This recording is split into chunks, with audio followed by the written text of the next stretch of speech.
Are you thinking of learning Chinese or any language for that matter, but don't really know where to start? Or are you currently learning a language and looking for ways to sharpen information retention from week to week? Well, if so, then stick around because this video might just be for you.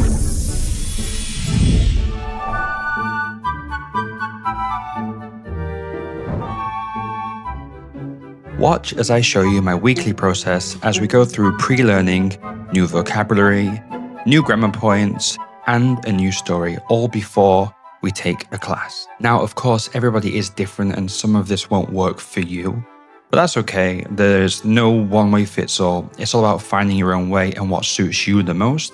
But for the purpose of the video, this is how I stumble through it.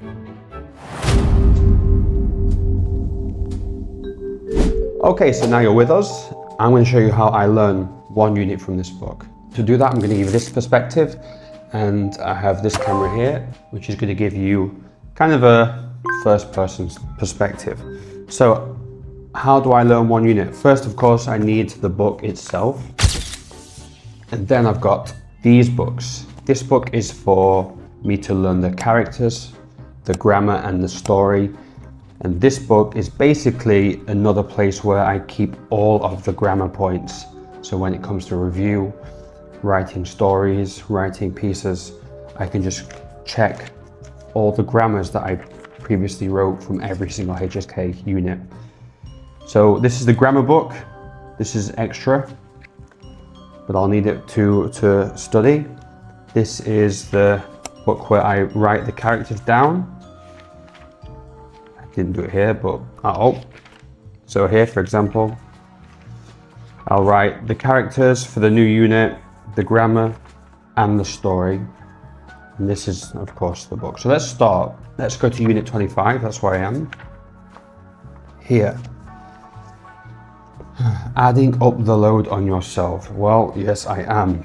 I'm doing this, trying to speed run. So the first thing I need to do is write the characters. Let's see, here we have 40 new characters. First thing I need to do is write them in the book. How do we do that? Easy, write them in. So I'm going to go here, see it's a verb, see the pinyin, and see the meaning. So first I'm going to write the pinyin in here very small. Fan hang. I'm going to write it in here. Fan hang. In there. It's a verb. I'm going to make sure I write it's a verb too. I'm going to write the character. Make sure I get it correct. That's a good start. And then I'm going to write the meaning here. To be on the homeward voyage. Great. Nice and long. Homeward voyage. Okay, so pinyin, what it is, verb, adjective, noun, etc. The characters, the meaning. So when I do this is going to take a long time. You might need to do this in more than one go, depending on how many characters you have to learn. For the purpose of this video, I'm going to speak out loud, but you can do it inside your head. I'm going to just say it. I'm going to write it, look at it, cover it with my finger, like that, and say fan. And then I'm going to see if I remember this one. Hang. Is that right? Was that right? No. So it's okay to get it wrong. You need to learn. Hang. It was this one, wasn't it? So fan hang.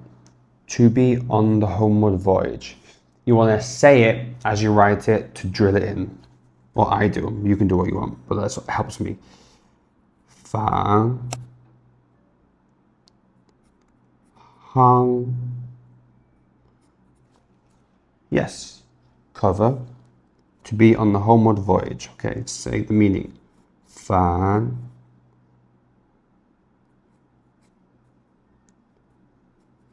hang. Maybe I should put the camera this side. Should I? Because I'm right-handed. Am I blocking it? So, fan hang. To be on the homeward voyage. Block with my ugly finger. Sausage finger. Fan. 航, to be on the homeward voyage. 返航, to be on the home. So obviously I would say this in my head, but for the purpose of the video, I'm going to say it out loud. You're going to do this for every single character. It's going to take a long time. Bear with me. 返航, to be on the homeward voyage. 返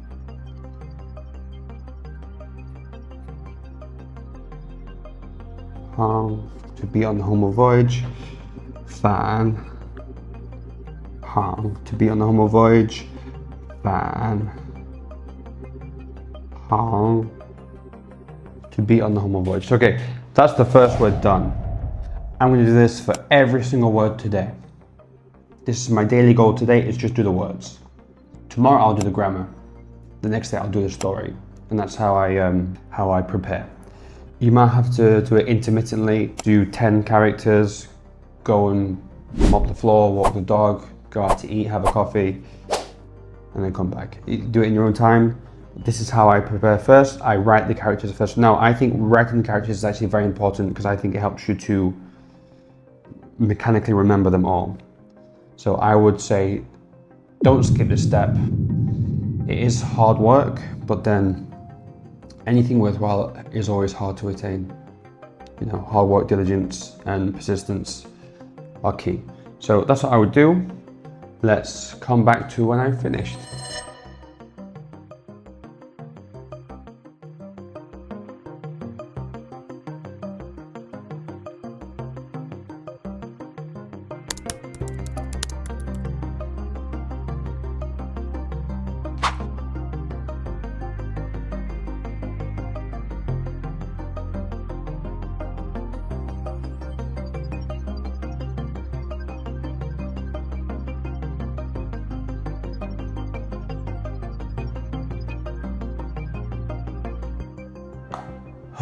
Okay, so that's it. Oof. All characters are all 40 finished. I imagine I've written, let's say 1, 2, 3, 4, 5, 6, 7, 8, 9, so about 10 to 15 each, maybe an average of 10. So that's 400 characters. Depending on your level, you don't need to do that much, or you can do more, it's up to you. But that's part 1 done. So part 1, I have written and learned the characters in the new story, and then that's enough for today. Tomorrow I will do the grammar. So take a break, take a rest, come back tomorrow. Enough for today. Good job. Okay, so we've just finished the characters. I don't know if you can, but for me, I can't do this all in one day. It's too much. So it's a different day, as you can see, different shirt, different hair. It's nighttime, but we've done the characters in this book, and we're gonna go to the grammar. But before we do that, I just watched the footage back, and I'm not sure I did the best job showing you how I write the characters. So I'm just gonna hold this now, and just do one more to show you, okay? So let me turn this on. Go. Okay, if you can see, this one, it's a noun, 家乡. It's like a hometown. So what I would do is, I would look at it, I would cover it, I would then, hard to write holding a camera. I would then write it and say 家. I've already forgotten it. I'm tired today. And I'd say 乡. 家乡. Is it correct? Check that it's correct. Away we go. Do it again. And so on and so forth and keep saying it at the same time. That's how I do the characters for all of them. That's how I do the characters. So that's that one again. Let's go to the grammar. So if you can see, in this new unit, we have 2 grammar points. I'll get the camera and I'll show you again. If you can see, I've already translated it too for my own benefit. Ciao. Actually, what is this? Is this, I need to check, is this a, oh, it's a verb. 𝐾𝐨𝐧'𝐭, it's a verb, it means to face to. So I've written the English translation down. And again here, it also can be a preposition, indicates the direction of an action or behavior.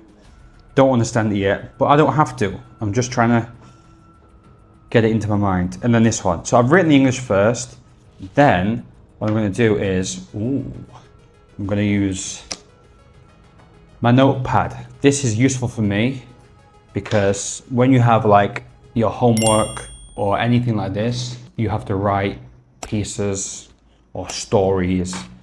So it's useful to have all the grammar together as something you can rely on to help sentence structure. So if you see, I'm just going to do this. If you see in this book, this is old grammar with the translation and sentences for examples, for, you know, to jog your mind. I'll show this camera too, if you can see. So it's just the grammar, the translation and sentences for your own reference. So very simply, I'm just going to write these in the book. Obviously there's a lot of grammar, so more than one book, but yeah, let's go for it. So let's see if this works. 𝐾𝐨, unit 25. I'm just going to make sure I know this is unit 25's grammar for my future reference. 25. The first word is 𝐾𝐨, so let's write it. I can see it.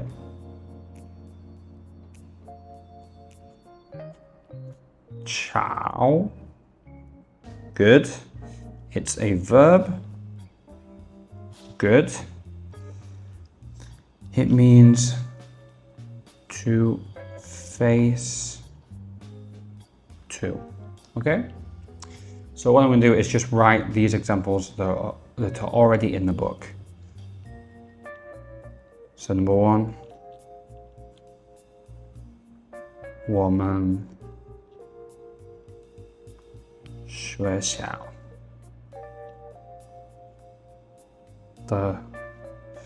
学校的中文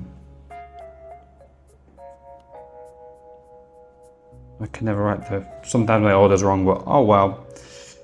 做习 I'm going to use a red pen to indicate this is the grammar I'm using. 𝐾𝐨. Oh, so to face to. 我们学校的中文做西桥东. So it's in the east. The school door is in the east and it's facing the west. What a great grammar point. This book is so enthralling.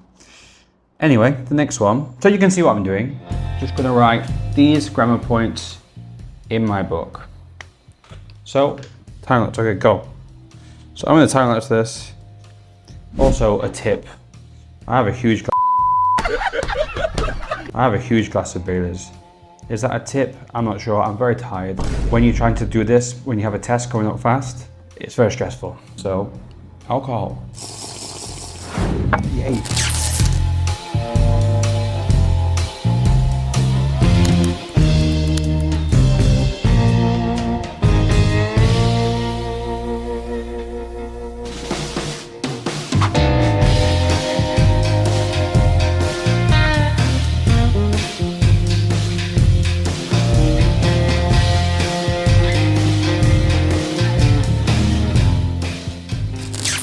Okay, so finished.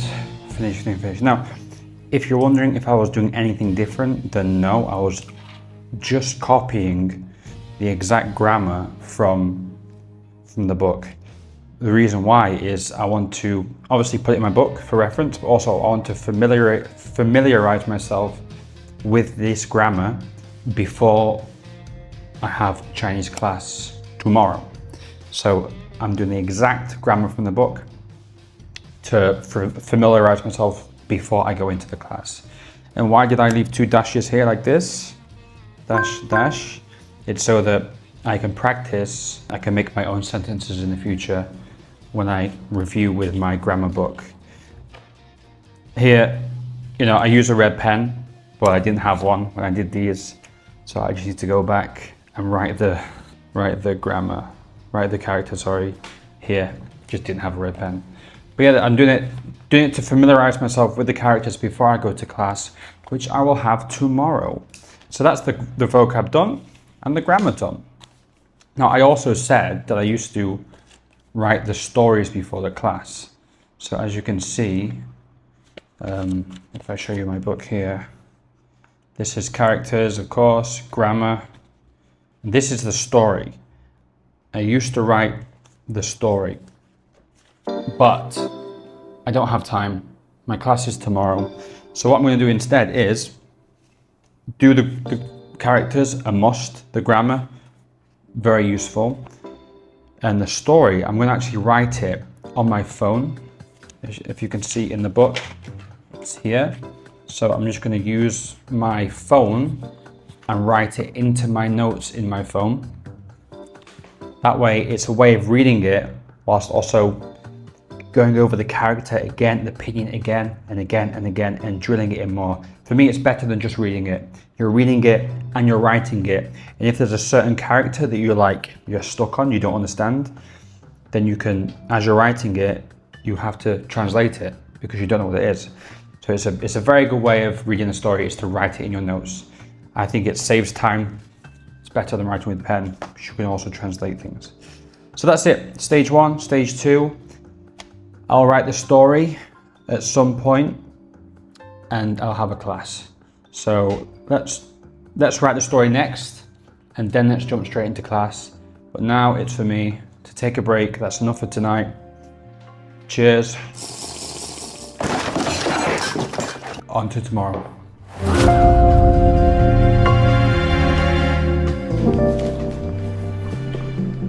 What the dog doing?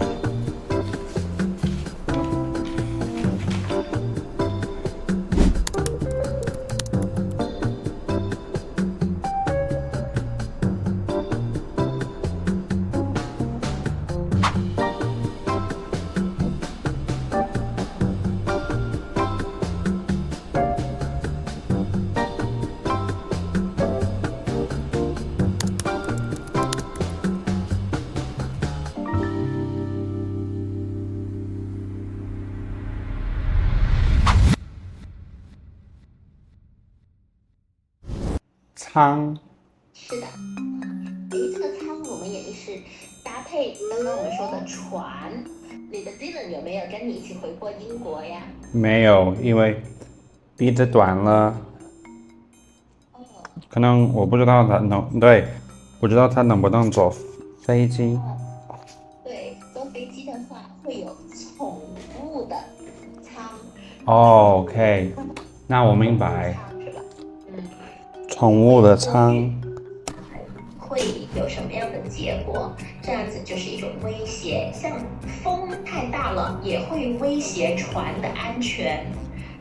就是让人觉得害怕，让人觉得担心一些事情会发生，这种也是被威胁。你不是说有一个我写错吗？对，给你修改了。你看了那个修改有什么疑问吗？